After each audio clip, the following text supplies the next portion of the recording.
Wiko Highway Pure I already presented you shortly on the Mobile World Congress, but now is a final product. Here I have first test results for you and give you more information and more details.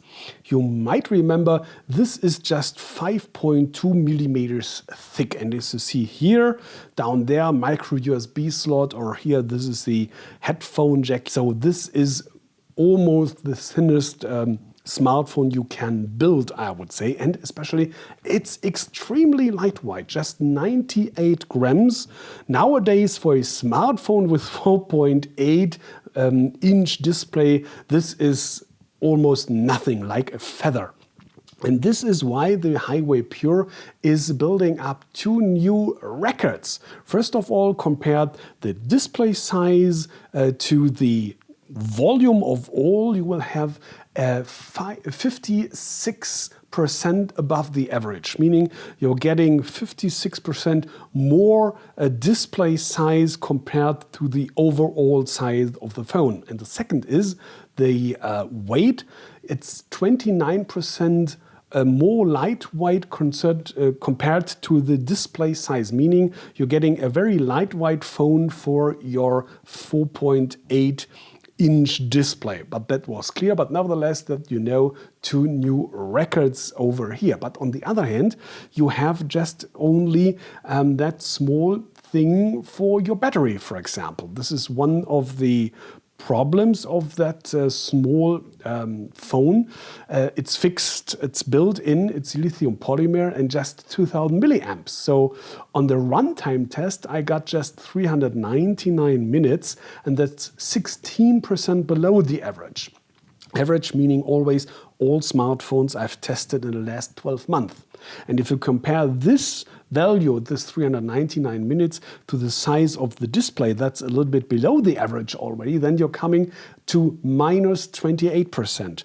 Meaning the Highway Pure battery runtime is, compared to the display size, very, very poor. But that was clear, but nevertheless, you know it. And second thing is, of course, the Snapdragon 410 processor.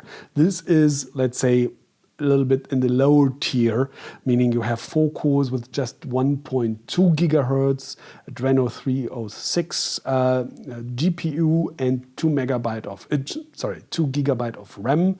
So it's not a big astonishment for me, having seen the benchmark results, and for that I'm taking 12 benchmarks, more than 50 single values. I'm computing of them in all over value, and I'm coming to a result that's 39% below the average.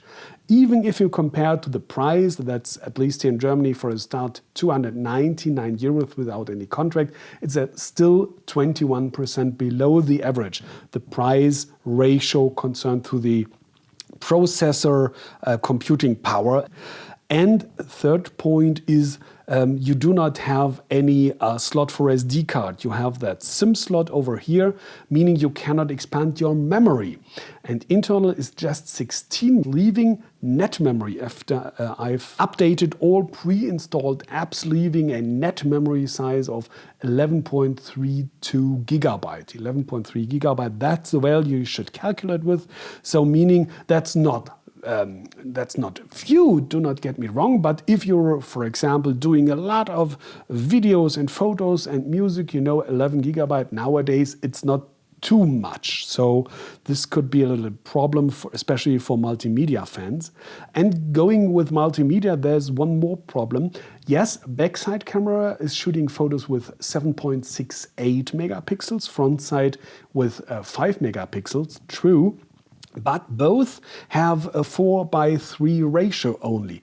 You cannot shoot photos on the front and on the back side with a 16:9 format. So I do not know why. I know the photo sensors have around about 4:3 format. Nevertheless, at least on other phones you can get 16:9 photos by having a little bit lower resolution, but here it's not possible at all. By the way, videos Full HD on the back side, 720p on the front side. And coming to the display, yes. First of all, you know, it's AMOLED, meaning this is great concerning the, for example, the contrast, meaning black is really black and not gray. This is kind of a contrast you not reach with an LCD, but on the other hand, it's not that very bright one. I measured 292 nits. That's even for an OLED 3% below the average. It's okay, but it's not very good, not even for an OLED display. And second is you have just 720p resolution. That's why I'm going a little bit closer. Yes, you can, of course, read all those tiny texts. By the way, you do not have an app launcher here. It's just like on an Honor or Huawei that you do not have a button for an app launcher here. It's just what you see here on these home pages. That's all you can have your apps on, but there's no app launcher, at least not pre-installed. You can, of course, have one from the Android shop. There are tons of app launchers for free, of course.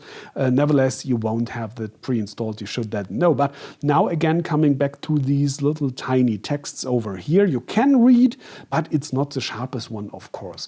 Going by numbers, it's 306 ppi, meaning 35% below the average. PPI 35% below the average, meaning even for your money, it's not a very sharp display. So if you go by that price of around about $300, at least here in Germany, Europe, you're not getting a big display, not a sharp display, not a bright display, no good powerful processor. You won't get a big memory. You won't get a long battery runtime. Everything you get is that very tiny, small, lightweight, very chic smartphone. So you have to love that design and that feeling. And last of all, you should know that we're talking about Android 4.4. Android 5 shall come, the update, somewhere, somewhen. No official statement by the manufacturer. At the moment, just Android 4.4.